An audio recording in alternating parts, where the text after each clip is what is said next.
Hello and welcome back to Football Now YouTube channel, where we run you through the latest round of Premier League fixtures, offer our own predictions, run you through the betting odds and the general chit chat of the games which are to come this weekend. I'm joined by Connor, who's in a bit of a different role this week. He's monitoring everything, so he's spinning about 10 plates. How you doing, Connor?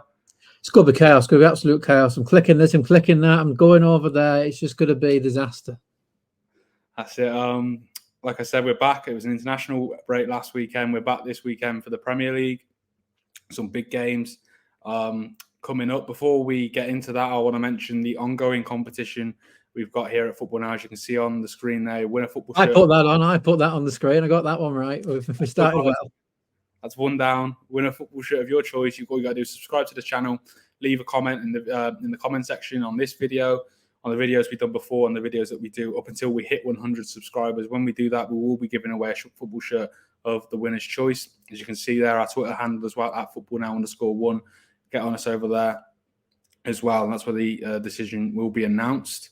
Like I said, we will be offering our own predictions today as well for all the games, as we've done in the past 4 or 5 weeks now. I think we've been doing this. We've got our own head-to-head table. I'm just ahead of Connor, but the gap was much wider a couple of weeks ago. I'm getting there. I'm chasing.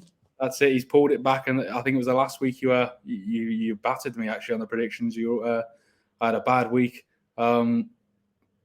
See if he can completely overturn it this weekend, or if I can pull away again. We will soon see. I mentioned the system there. You get 3 points if you get the correct score line, and 1 point if you get the right result, so a win, lose, or a draw. Let us know your own predictions, like I said, not only for the chance to win the shirt potentially, but also to see how you fare against us. We will get into the games now this weekend. First of all, we'll start with a 12:30 kickoff. I think it's 12:30, yeah, at Anfield.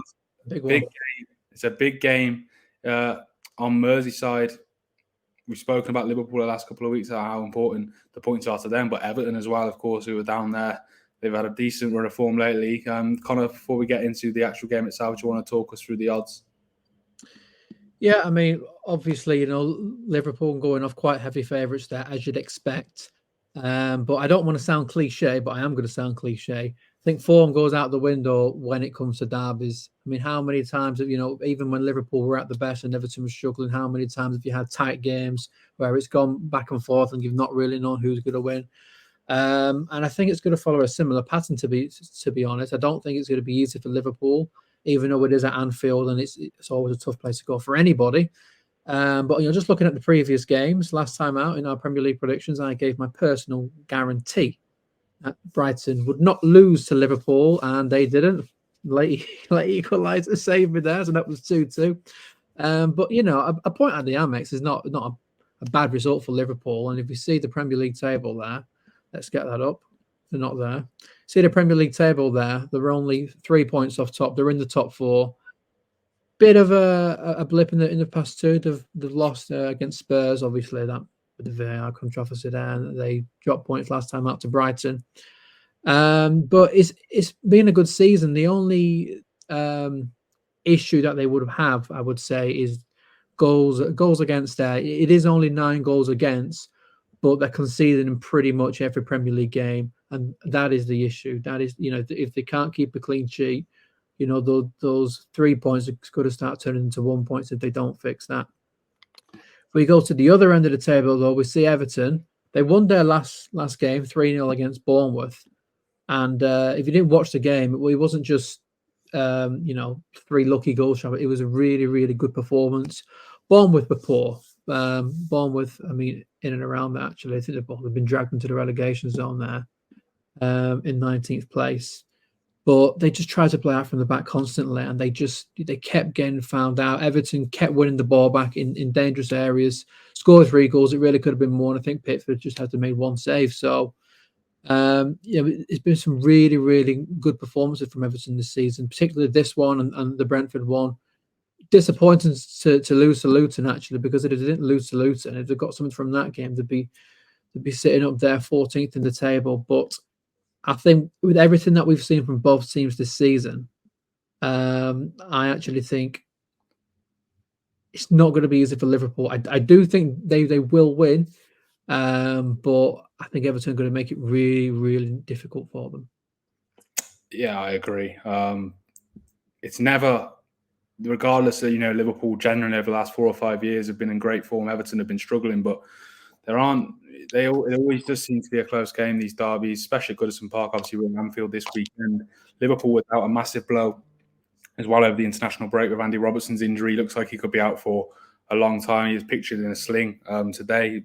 I don't know whether he's had surgery, but the rumours are that he's going to require it if he hasn't already. It's a big hit.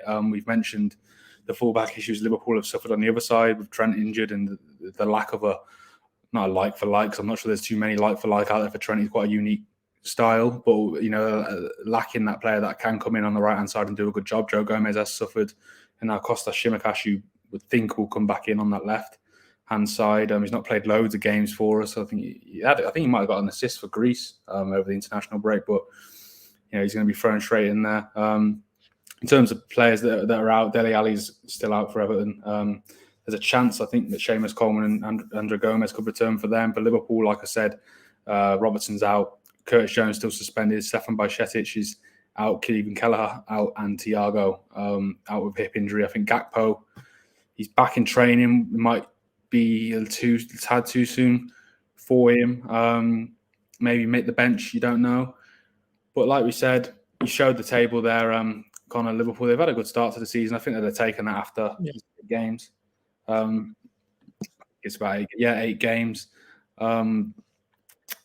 Like if you look at that table alone, you'd back Liverpool as strong favourites. But like you said, it's a derby, and like Everton, they now have a very good record at Anfield at all. But have they just found form in time for this game? Yeah, I don't think anyone's got a good record at Anfield, have they, to be fair? Yeah, exactly. And so I think they won one game with the COVID when there was no fans in. They got the win. I think that was their first win in. It was a long time. I can't remember the exact time. And looking at Everton's next few games, they have got a few tough games coming up. To be fair to them, so the points that they've gathered against teams in and around them, which I think we've all said that they're the points that they're going to be crucial for them. They've got Liverpool obviously this weekend, West Ham away, Burnley in the cup, but then they've got Brighton at home, Palace away, United at home, Forest away, Newcastle at home, Chelsea away, Chelsea at home, sorry. And then there's a big game against Burnley in the weeks before Christmas. But like you said, we've been saying, all you need is a good couple of weeks, particularly if you're down that relegation zone. You can find yourself in a healthy position, and Everton have done that really. Like you said, they only blemished the loss to Luton. With Liverpool, from a Liverpool point of view, look, I think the drop points in the last 2 games, 1 point from a possible 6. There's a controversy around the Tottenham game, of course, but some of the defending against Brighton at times was terrible. That game was a strange game. At times, Liverpool looked brilliant, and other times they looked all over the place. They need to be winning this game. I think we both would agree that they have to be winning this. They're at home. Like you said, it is a derby. But it'll be interesting to see. I think it's another 12:30 kickoff for Liverpool, which I'm sure Jurgen Klopp won't be happy about. A number of South American players. I'll complain about it. I mean, to be fair, I don't know if you've seen the stat, but I mean, there is a stat behind it to say that Liverpool do play early kickoffs more than others. Yeah. I think they've played 12 now since Klopp took charge, and the next one is Tottenham at 6. So, to be fair to Klopp, he has got a point, but it's one of them. Exactly, it's the card you've been doubt. I think the Man City game in I think it's November 25th has been moved to our 12:30 kickoff, which again I'm sure he's not, but it's the same for both sides. City have got a lot of South American players as well, and who I'm sure will be feeling the brunt of it. So it is what it is. Unfortunately, it is frustrating, perhaps. But what can you say, Connor? What are you thinking ahead of this game? Liverpool, yeah, I mean, I said earlier that I think Liverpool will nick it, and if they have got any ambitions of even winning the title, or then these are the games that they've got to be winning. But I think Everton will make it tough for them. I think, especially with Andy Robertson being out, we'll see some defensive frailties from Liverpool. So I think they'll nick it, but I think Everton will get on the score sheet. So I'm going to go with 2-1 Liverpool. Yeah, I was going to go 2-1 as well, but to make it interesting, I'll go 3-1 then. It's a scoreline which is doing me good in the first couple of weeks of the season. Let's hope that continues there. That concludes the Liverpool-Everton, the Merseyside derby preview. On to the 3 o'clock kickoffs on Saturday. Yeah, hang on, I'm putting our predictions down. I've got to make sure that we don't fiddle this. Yeah. When I come back into this, I want to make sure that people know that I've done this legitimately. No going to VAR. Don't even get me started, honestly. It'll be another hour video. Next up. Next up, we've got to the Vitality Stadium. I think it's still called that, Dean Court, whatever. Bournemouth at home to Wolves. Bournemouth last time. In fact, before we get onto that, Connor, do you want to talk us through the odds? I think you're going to pull that up, and then we'll talk about the recent form. Yeah, so I mean, it's a hard one to predict. I mean, obviously, you see those odds, and the bookmakers don't really know what to make of it as well. I mean, they've made Bournemouth slight favourites purely for the fact they're at home. But at the start of the season, I actually thought Bournemouth were doing okay. Even though they weren't necessarily getting the results, thought the performances were decent. But I think these two teams now they've gone the other way. I mean, Bournemouth last time out, I mentioned it. Last time they played Everton and they were just shambolic. They tried to play out from the back. And I think when you're trying something and you keep losing the ball and you keep getting fouled out, just hoof it. Someone experienced on that pitch needs to say, this is not working. Let's just hoof it, change our game plan, and then go back on the training ground and work at it for the next game. But they didn't do that. And they got punished quite badly by a team that they need to be beaten if they want any chance of staying up. Whereas Wolverhampton, game before last, they beat Manchester City. Huge shocks. It's his first defeat of the season in the Premier League. They've got two because Arsenal beat them. And last time out in the Midlands derby, Aston Villa took a very credible point there, which I guess Unai Emery's Aston Villa. That's a big point for them. So I'm looking at that 2-1, and I'm thinking, that's pretty decent because I think Wolves are the team in the ascendancy now. If we just get the table up, we'll see where the two teams are. You see Bournemouth there in 19th place. 3 points on the board. Like I said, I think they were unlucky at the start of the season, but 3 losses in a row. Arsenal, of course, the game before Everton, that was 4-0 at home. And Wolves, look at that, draw, win, draw. And they've had tough games in that spell as well. I mean, Luton, you're drawing at Luton, they'd be disappointed, but they were a man down for most of that. Then to beat Manchester City and then to get a point against Aston Villa. I think with Gary O'Neill, he's returning to Bournemouth, isn't he? He was sacked there. Yeah. I think he's really got the team playing how they want. We mentioned in the last international break how important the international break can be to just have that break with your players when there is a new group to you. And I think that's starting to pay dividends now. So I think Wolves are going to cause Bournemouth a lot of issues, and I think it's going to be a difficult season for Bournemouth if things don't change quickly. Yeah, I really like this Wolves side. I think if you watch the last couple of weeks, that we've both been very complimentary of it. You mentioned the last couple of results, but even before that, they were showing signs. In that first half against Liverpool, they could have easily been 2 or 3-0 up. They were brilliant. Yeah. Liverpool obviously come out and the game kind of turns on its head a bit in the second half, but the Wolves were fantastic. And like you said, they beat City since. Good point at home to Villa. Neto, Wang, they really do look on it this year. And I know you showed the table there. They're in and around it down there, but I think come the end of the season, they'll be sitting fairly comfortably. To be fair, they pulled away a little bit now, haven't they? But I think they'll be mid-table. I don't see there's any danger of them at all going down. Like I said, I think they've got too much quality at the other end.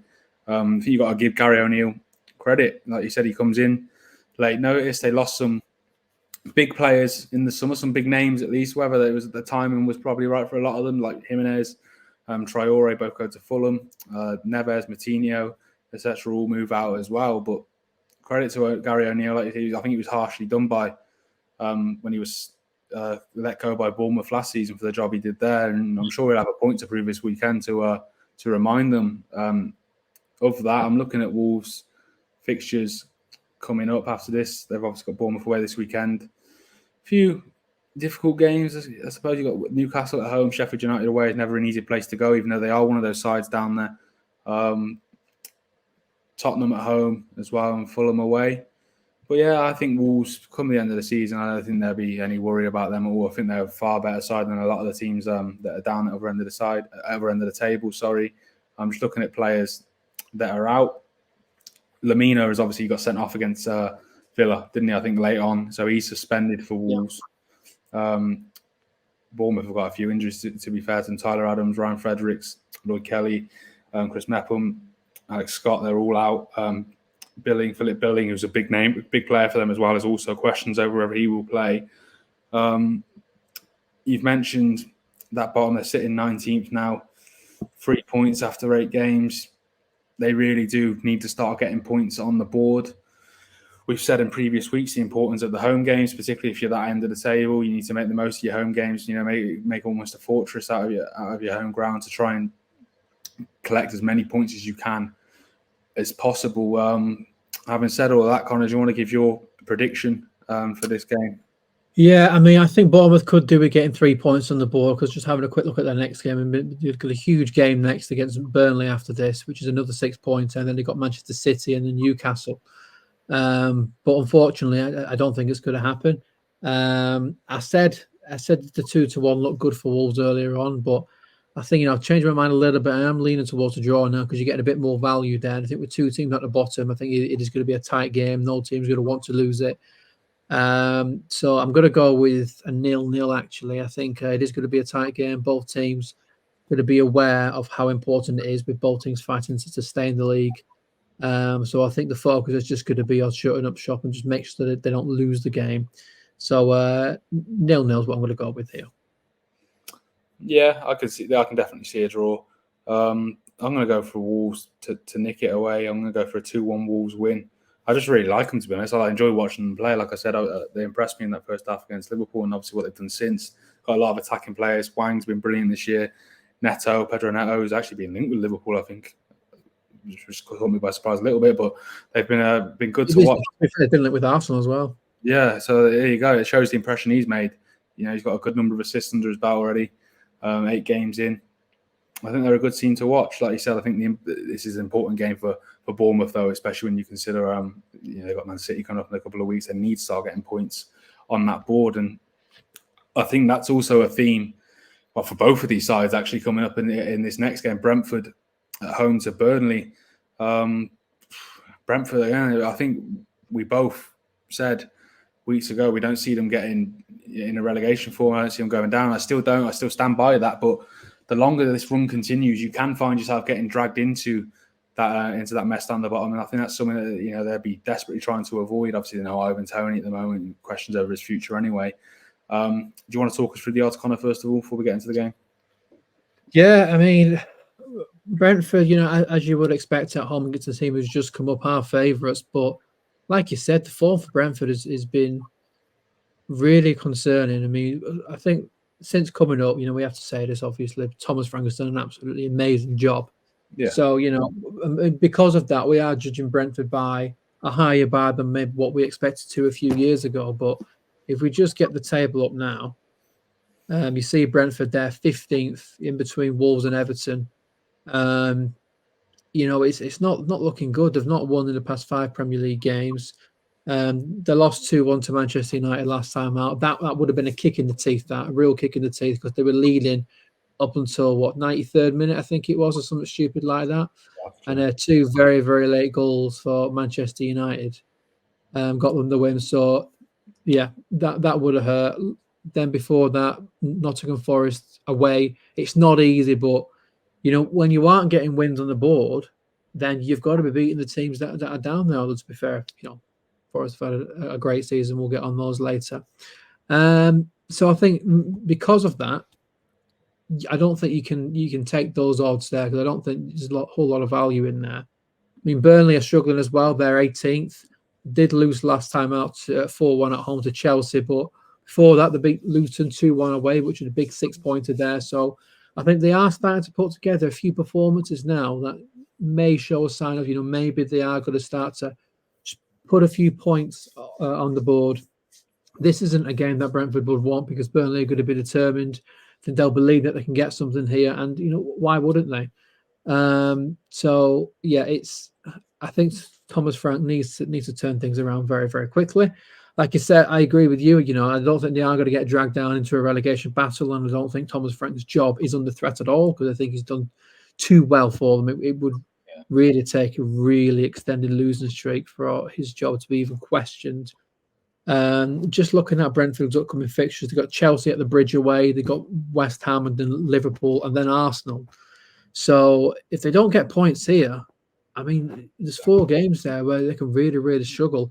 And then if they don't get anything from those, or you only get 1 or 2 points from those, then you could see Brentford below that dreaded red line. So I think really worrying times for anyone who's a Brentford fan at the moment. Yeah, you mentioned the last result against United. I think if they end up getting over the line there and they come away with 3 points, this conversation is probably completely different, isn't it? It just shows you fine margins. Like you said, 93rd minute, and McTominay gets 2 goals. Like you said, a real kick in the teeth. I'm sure they left that pitch. They couldn't really believe what's just happened. But it just shows you the levels in the Premier League. If you're not, nothing's guaranteed. Even you're in the 3rd minute of stoppage time. You could still lose it all. And Burnley, like you said, I think they've showed progress in recent weeks. I think that they made a decent start against Chelsea. I know they ended up getting beaten 4-1, and obviously they beat Luton away, which is a massive result for them. I think both sides will probably be fancying this in their own way. I think Brentford will be looking at it thinking this is a home game, although they can get 3 points away to try and really get some momentum going. But at the same time, like you said, Burnley will be looking. These lot have been struggling in the last couple of weeks. This could be someone we go away and get some points ourselves. So it'll be an interesting watch. Actually, I think there's a lot riding on this. Like you said, ultimately I think Brentford are a better side than 2 or 3 of those down there. But the longer this form continues, like I think you said it yourself, and they've got some hard games coming up. If they don't get anything from that, all of a sudden you're at Christmas and you could be not staring down the barrel, but you could find yourself among it, and you don't really, it's not really a place they want to be in. Having said all that, Connor, what's your prediction for this game? Yeah, I mean, at the moment, I can't put my name on a Brentford victory. He was talking about that actually, about they could find themselves down there at Christmas. It almost reminded me of Leicester, where I'm just thinking this team's too good to go down. This team's too good to go down. But then it gets to a point where actually, come Christmas, January, February, that team is still down there, and then you're beginning to think. I know I'm jumping ahead here. I'm not saying that's going to happen to Brentford, but these are the games that they should be picking 3 points up in. I don't think it's going to happen, though. To be honest with you, they've shown me enough to show me that they are going to get something from this. So I'm going to go with 1 point apiece, and I'm going to go with 1-1 draw for Brentford and Burnley. Yeah, I can definitely see that as well. I'm going to back Brentford to get back on the horse and then put some points on the board. I'll go 1-0. But like you said, I wouldn't be surprised if Burnley did get anything from it at all. It's a strange situation, really, where Brentford are above them in the table. It does feel like that gap's slightly closing. I know Burnley lost 4-1 last time out, but I think there were positives to take from to that performance. Another interesting game as well, and the 3:00 kickoffs at the Etihad with Manchester City hosting Brighton. I think we both agree 2 of the best teams in the league to watch. Very entertaining teams to watch. Games which both of us will be interested in too, as well as you're an Arsenal fan, a Liverpool fan. We know what it's like with Man City. Yeah. They have taken a knock in the last couple of games, like you said. Your side, Arsenal, beating them 1-0 at home, and obviously lost away to Wolves the week before that. Slight blip for Man City. I think I'm right in saying Rodri's back, isn't he, for this game? I think he served he got sent off against Nottingham Forest in it. So yeah, he's back. I just looked. Yeah. Do you want to talk us through the odds, Connor, before we get into it? Yeah, I mean, obviously, Manchester City will be favourites for every single game that they play against any team in the world, I would imagine. Mm-hmm. But yeah, it's hard to judge, isn't it, Manchester City, because this is going to sound really stupid, but even when they were winning every single game in the league this season, won the first 5 or 6, something like that, I actually don't think they were playing their best. I thought they were playing better last season. Yeah. And then they sort of became a little bit unstuck. They lost Rodri, who was so important. I think that is probably one of the areas where they don't have a world-class replacement that can step in. And you can see in the table now, Manchester City not on top, sitting in 3rd place, behind Arsenal and Tottenham, 2 points off top there. But yeah, I mean, I think it's the first time since 2018 that Manchester City have lost back-to-back Premier League games.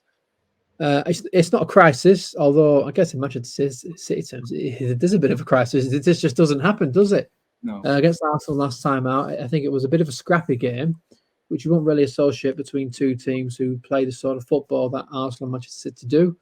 But I think it was a nervy game. Both teams knew the importance, didn't want to lose it, and it could have gone either way. Arsenal were a bit fortuitous in the way the goal came about, but to keep Manchester City and Erling Haaland quiet at that end of the pitch is a very, very hard thing to do, and Arsenal was able to do it.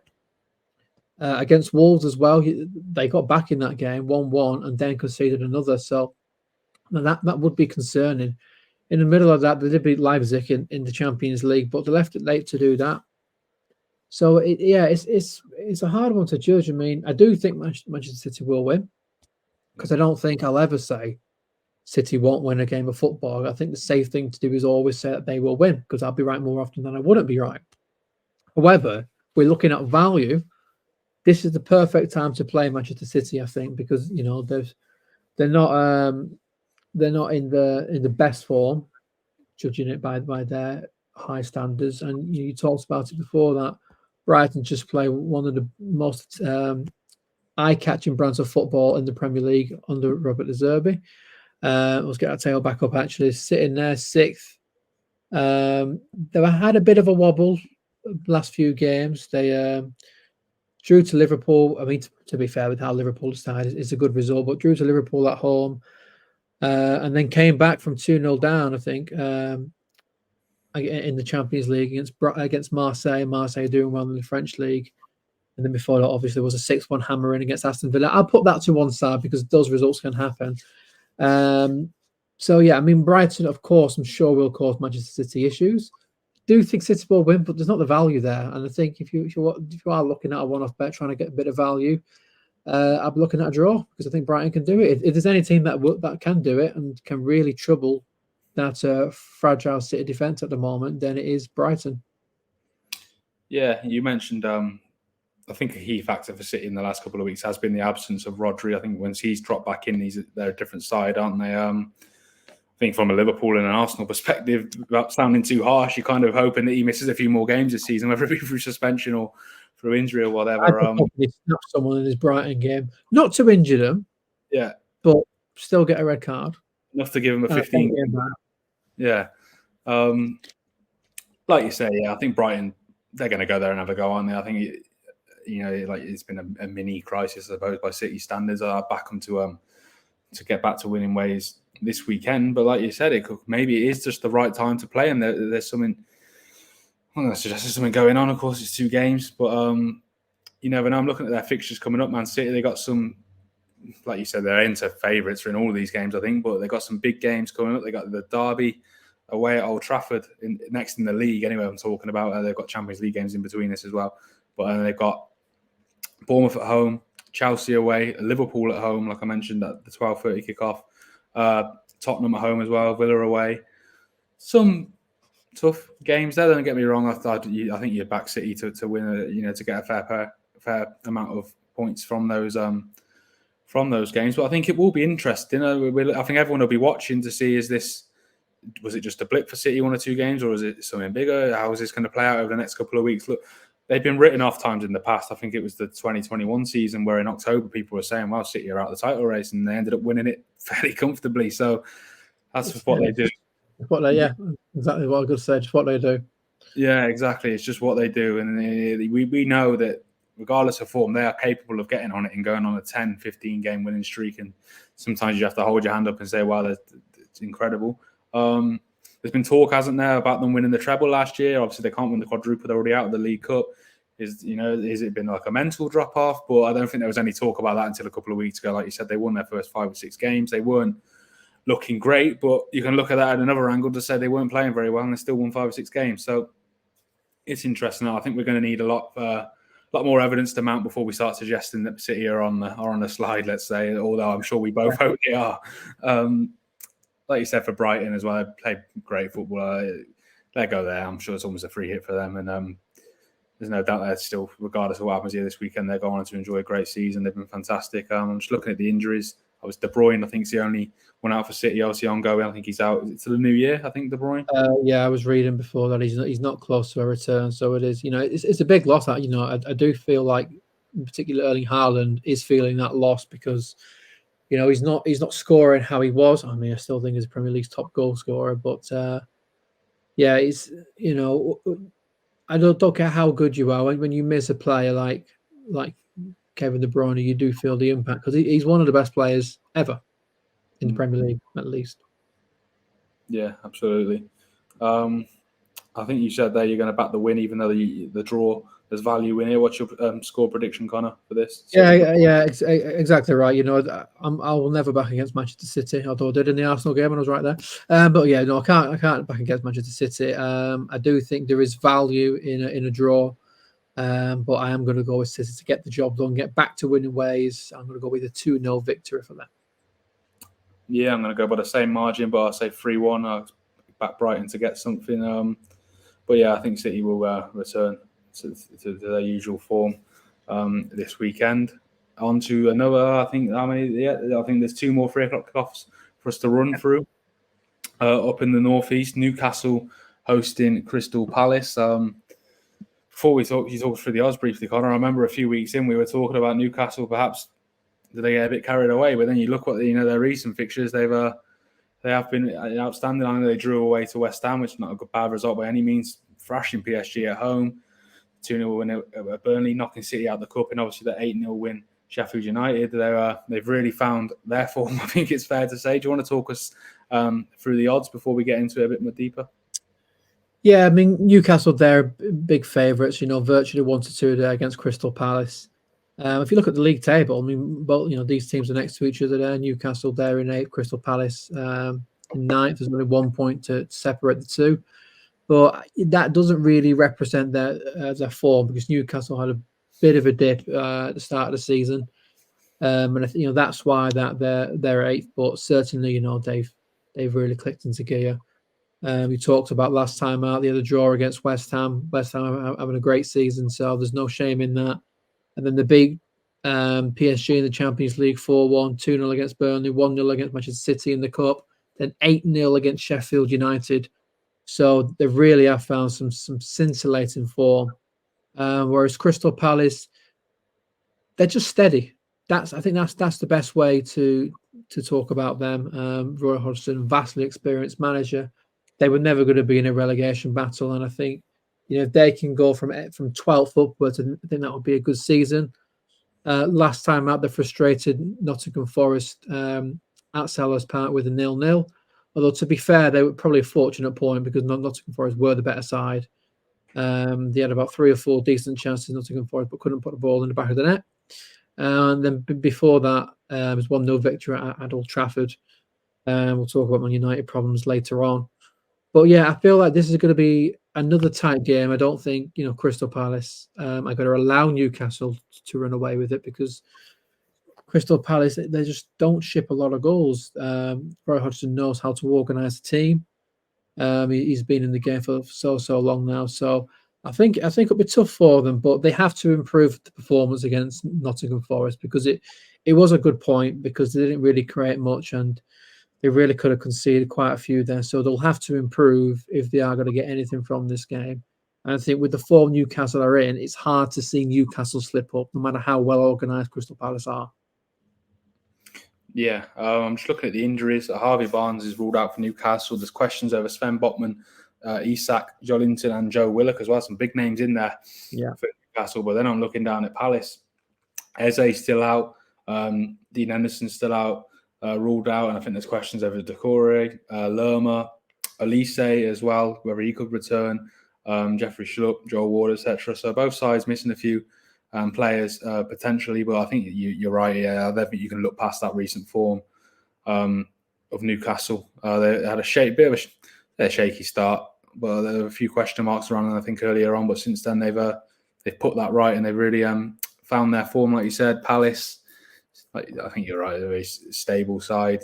You get what it says on the tin, really, with Raj, and they're in decent form. I think they're unbeaten in their last 3 in the league.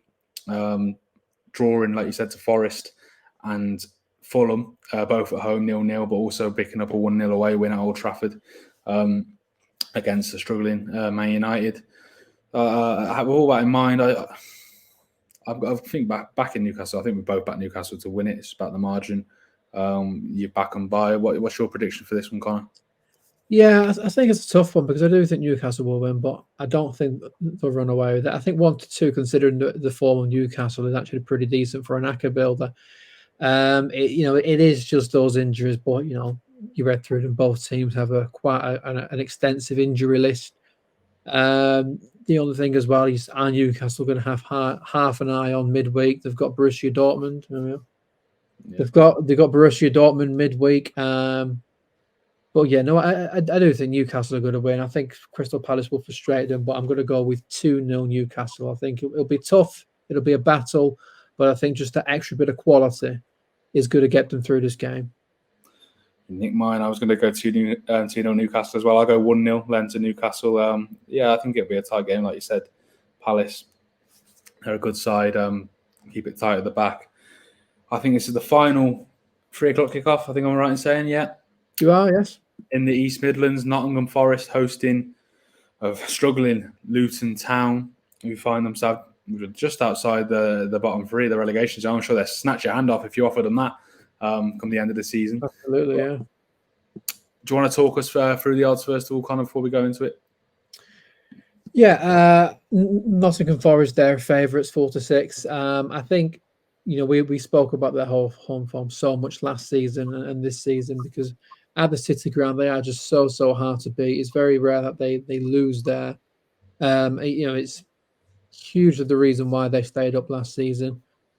Luton, I mean, I've been a little bit harsh on Luton this season because, I know a few weeks ago I did put them in the Derby County conversation.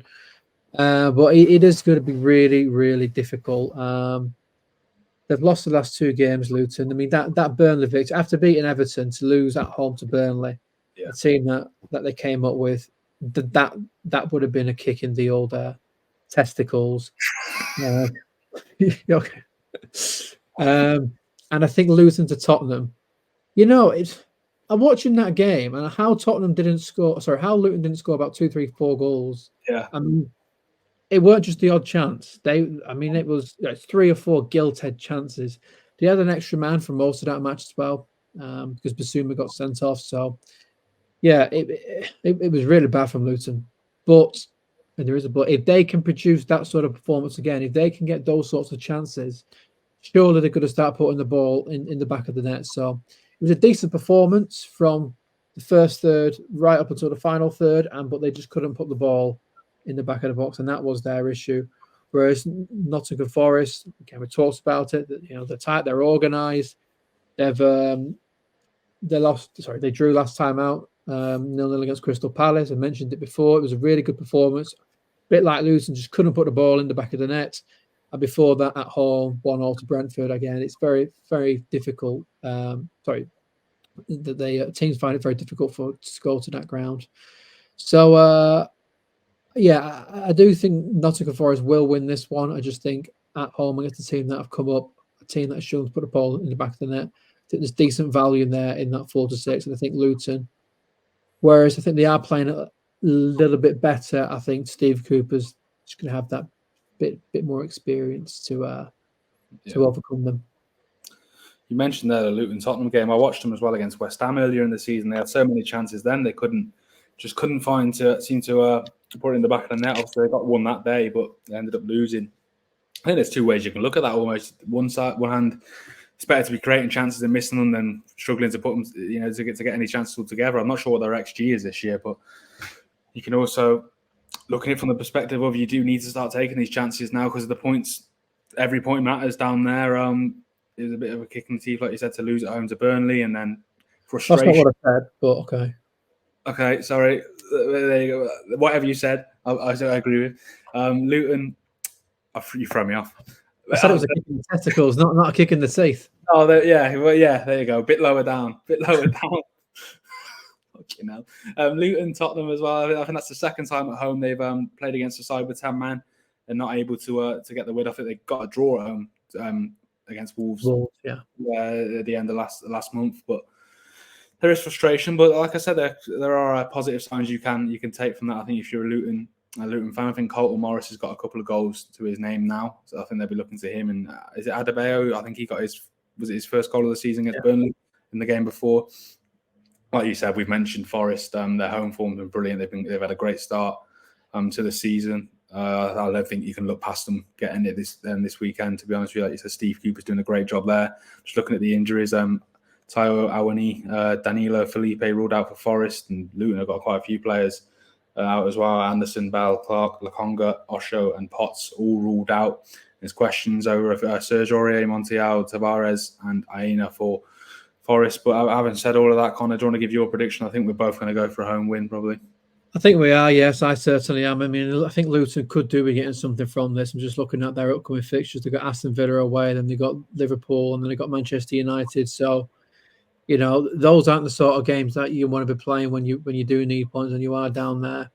But I just think Nottingham Forest is going to be a little bit too good for them. If it was the other way around, I may take a more favourable view for Luton, but I'm going to go with 2-0 here for Steve Cooper's side. Yeah, I think our narrow win for Forest, well, I'll go 1-0 home win there. You can see the odds there on screen. Like I said, we're doing all these predictions. Let us know your own in the comment section below. See how you fare up against us. On to the 5:30 kickoff.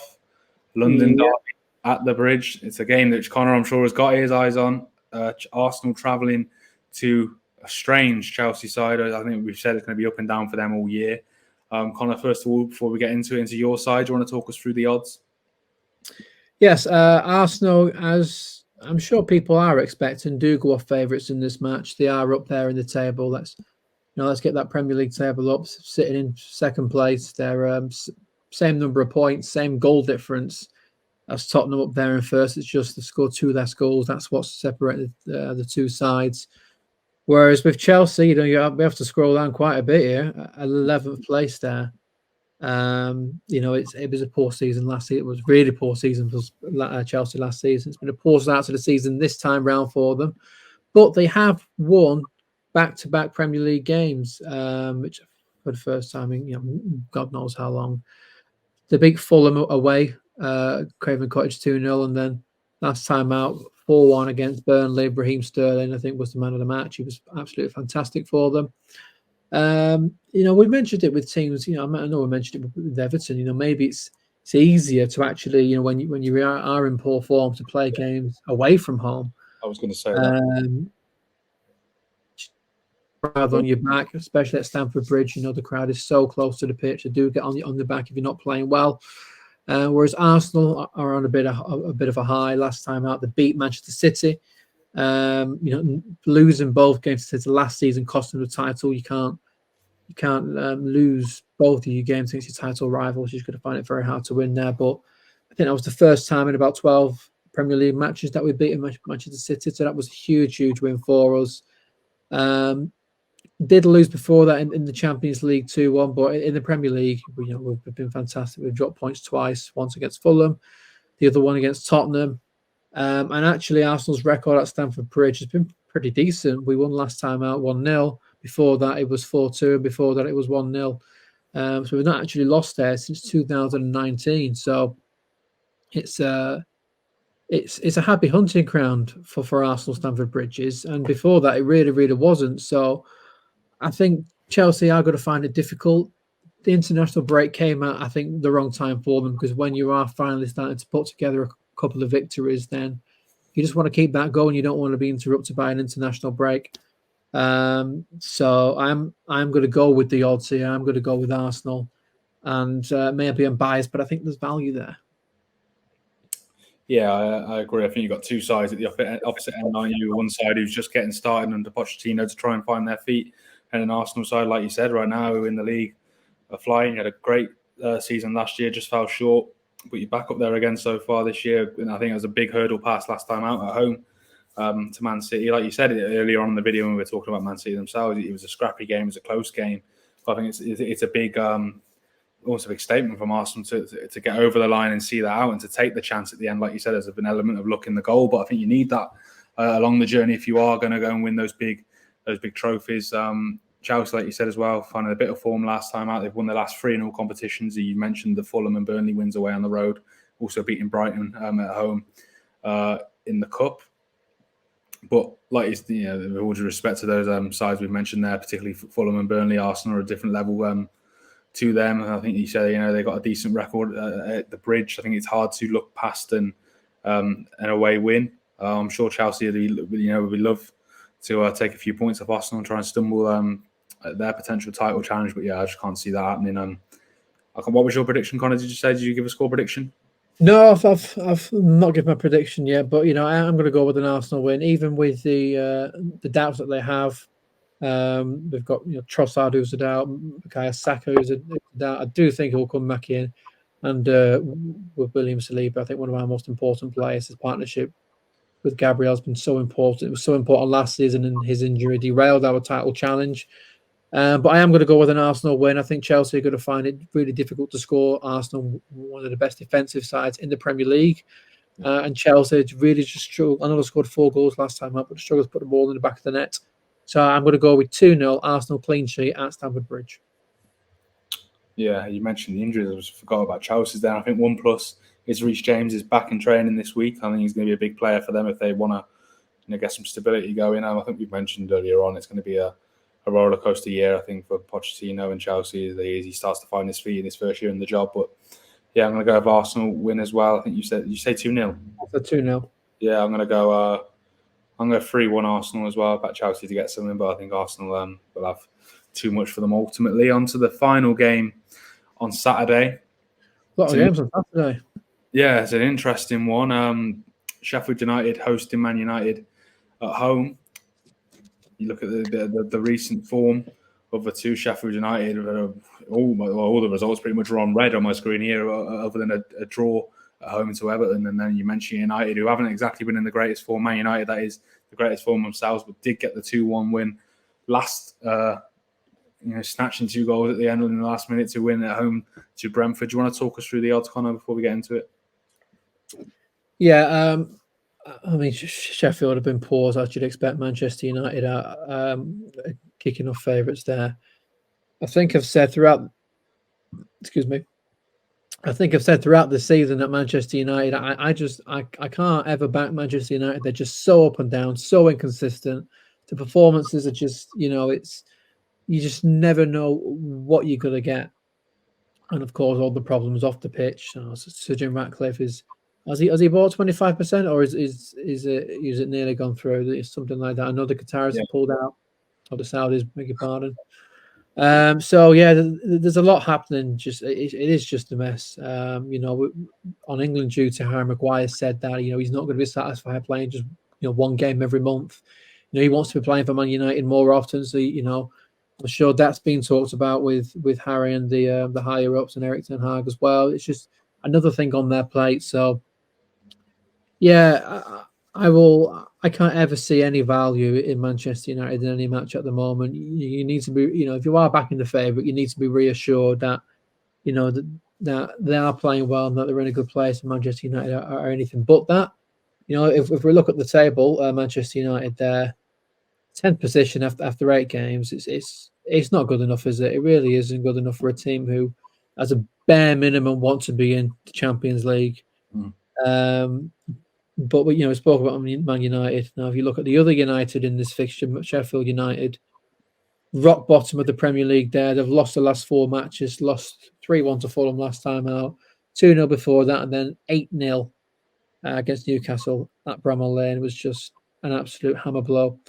We spoke before that it was a bad time for the international break for Chelsea, but I think this was a pretty good time for Sheffield just to regroup. But, we are looking at, we are at the point now where if Paul Heckingbottom doesn't start getting points, and, I don't mean 1 point here and there, I mean 3 points on the board, then his job could be called into question because this is just not sustainable. I think if you look at the teams just above Sheffield United, they aren't that great. This is an opportunity for Sheffield, but things need to change quickly. So I do think Manchester United will get the win, but honestly, there's just no value there. You can't ever say the values with Manchester United until they start showing something consistently anymore. Yeah, I think we said the same about Chelsea earlier in the season. You just don't know what to expect for this United side. It's a weird one. There seems, like you said, you've mentioned it there with the Maguire thing. There seems to be a story coming out of that club every single week at the minute, and it's very rare it's a good one. So, like we've said in previous weeks, how can you expect success on the pitch when it's an absolute circus off it? question marks, I think, remain over Ten Hag. I don't know. It's not been the start he wanted. And that's an understatement. You look at some of the players out for United as well. Casemiro ruled out. Sandro Martinez ruled out as well. There's question marks over Amrabat, Reguilon, Shaw, Varane, Wan-Bissaka. They really are struggling defensively with those injuries. I've got to be honest with you, Colin. I won't be surprised if Man United go and get the win, but I'm going to back Sheffield United. It's just, I think we earmarked this a couple of weeks ago as a potential fixture where Sheffield United could get some points just because of what's going on at Man United. And I think if I was to back Man United and Sheffield United were to go and win, I'd be kicking myself to think, well, of course. I just, the 8 o'clock kickoff is away from home on the back of an international break. Yeah, I'm going to go for a Sheffield United win. Do you want to give your score prediction first, and I'll give mine? Yeah, I mean, we did earmark this game as a potential bananas game for Manchester United. That was before they got hammered 8-0, lost 4 games in a bounce. So I can't go with the Sheffield United win as much as I'd love to see it. I think Manchester United again. I don't think they'll make it easy for themselves. No, sorry, I'm having too much water, is what it is. And you know, playing 8 o'clock under the lights away from home, you know, that does make a difference. But I do think they are going to get the win because I think Sheffield are just in a very, very difficult place at the moment. As long as Manchester United do focus on this game and not ahead of them, because they might have half an eye on the next game, which is the Manchester derby. So yeah, I'm going to go with 2-0 Manchester United, and I think Paul Heckingbottom's time could be coming to an end very shortly, unfortunately. They got a big game midweek as well. United at home to Copenhagen in the Champions League. Obviously, they lost their last game at home to Galatasaray, so I'm sure they'll be looking at that too. Yeah, I would have lost 2 Champions League games. It's yeah, of course, yeah. So they're going to be needing the points there. Like you said, I won't be surprised at all if Man United. I need to stop saying United. Man United do get the away win, but yeah, the Liverpool fan in me is pushing me towards just to back a narrow 2-1 home win for Sheffield United. But like I said, I won't be surprised if United get it. But regardless of what happens here, there's much bigger problems at that club, I think, which we both agree need addressing, but also won't be a quick fix. So it'll be interesting to see how their season plays out. While Connor's writing down the predictions. Yeah, you see me, can you? Okay. I can see the reflection on the phone. We've got one game on the Sunday, which we'll get into now. Unai Emery's Aston Villa taking on David Moyes' West Ham at Villa Park. I think the two sides who have both been impressive so far in the first 8 weeks of the Premier League season. Connor, I think the odds you'll put on screen now. Do you want to talk us through them? Yeah, it's a real hard one to predict this, and it really could be an exciting game. Aston Villa just go off favourites. They're virtually evens, but if I just bring it to the table, I mean, both teams have started absolutely fantastically well. West Ham, they're sitting in 7th place. I think their only losses this season are to Manchester City and Liverpool, so you know, no shame in that. Mm-hmm. Aston Villa there, 5th, sitting in 5th. Wallops Brighton 6-1 the other week as well. They did drop points last time out in the Midlands derby against Wolves, but yeah, I think under Unai Emery, it's just, you know, when you think back to the start of last season with Steven Gerrard, you know, it looked like that they could be, you know, fighting down there in a relegation scrap. Unai Emery has come in, bit of a different sort of project than what Unai is used to, and it's night and day. It really, really is, and he and the entire squad deserve a lot of credit. And you know, Ollie Watkins was called up to the England squad.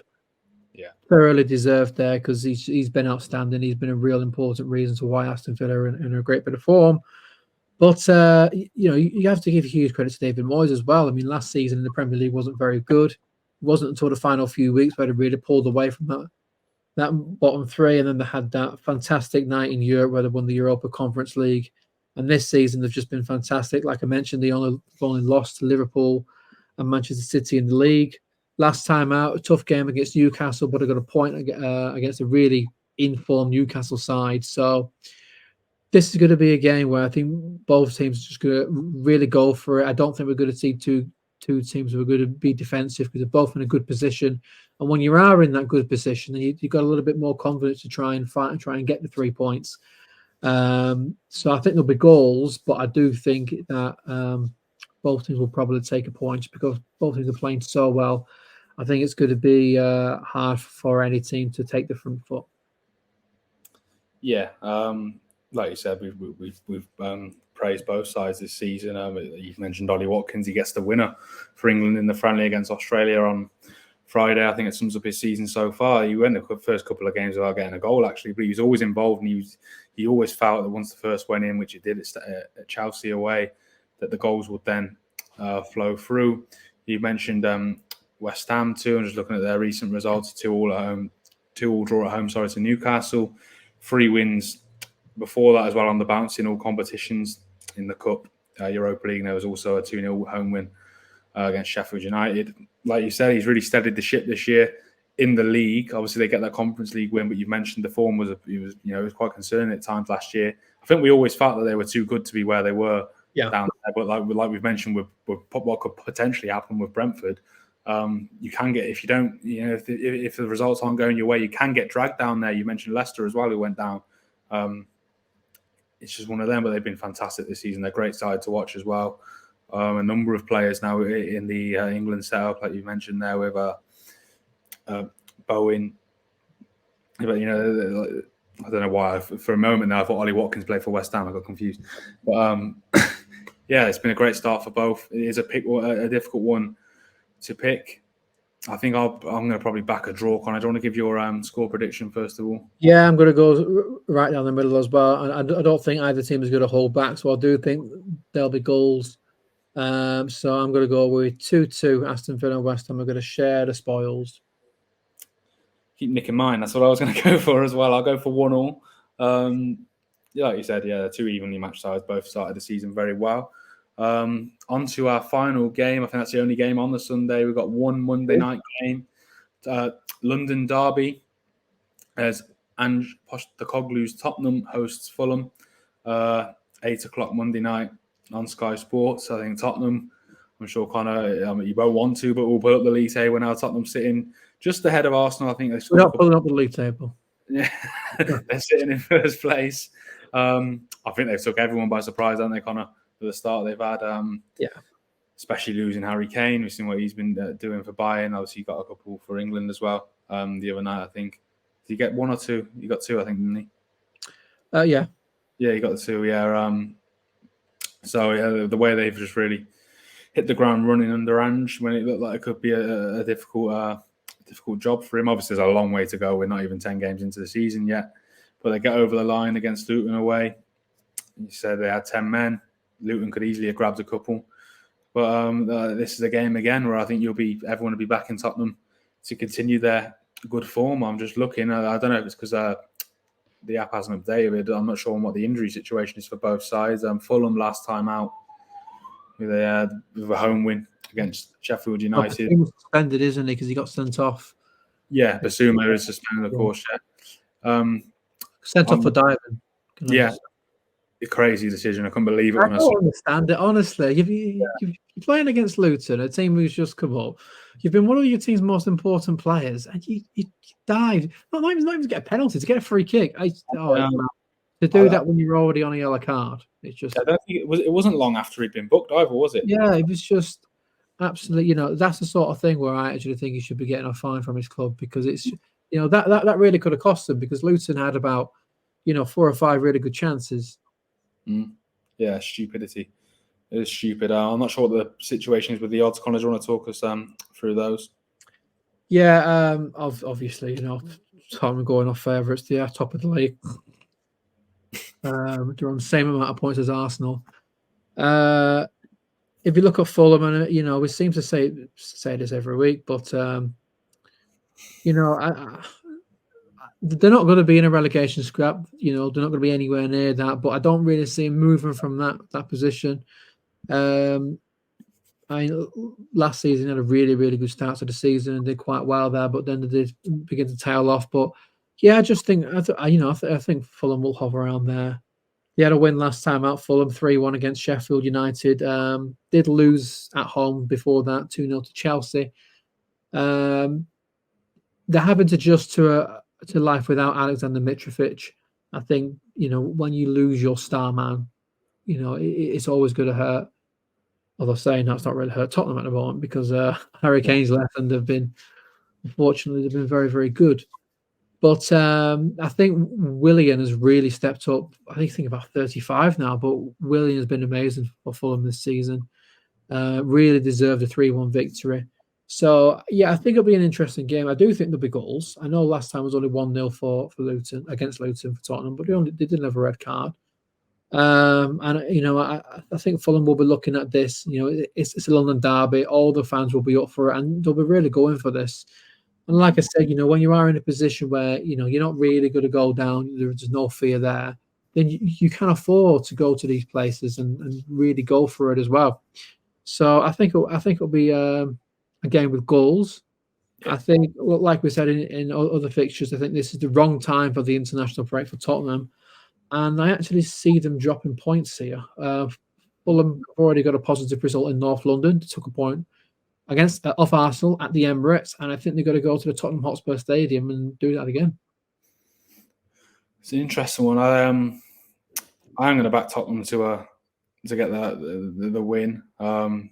Like you said, it'd be interesting. You know, if they can continue their form after the international break. But yeah, I probably will back Tottenham to get the 3 points to stay at the top. I'm sure Connor would love to see them topple off that first place this weekend. Do you want to give your score prediction, Connor, and I'll give mine? Yeah, I think both teams will go for it, and I think especially on a Monday night as well under the lights, I do think it's going to make for an interesting, entertaining game. But I think both defenses are going to will do quite well. So I'm going to go with 1-1. Okay, I'm going to go for a 2-0 Tottenham home win. I think that concludes the preview for all this weekend's round of fixtures. Like I said, we've got our own head-to-head predictor. Connor closed the gap last week, in the last round of fixtures, rather. See if that continues this weekend, or if I can pull ahead again. You can see it on screen now. I'm 5 points ahead right now. You get 3 points for the correct scoreline, the 1 point for the correct result. And like I mentioned as well at the top of the video, the ongoing competition we've got going on over here at Football Now on our road to 100 subscribers. We're past the 70 mark. One lucky winner when we do hit that 100 mark will be pulled out to win a football shirt of their own choice. As you can see on the screen there, you've got to subscribe to the channel, leave a comment in this video, all our other videos that we've done before, and the videos we will do between now and hitting that 100 mark. Follow us on Twitter as well, at footballnow_1. That's where the announcement will be made once that competition is concluded and we've hit the 100. Good luck to everyone. The more involved you are, the more likely you are to be pulled out, and we will see if Connor is able to close that gap. Connor will close the gap. And if Tottenham are still sitting at the top of the Premier League on Monday evening. We will see you next time. Thank you for watching. Like I said, subscribe to the channel and good luck. Good luck, guys.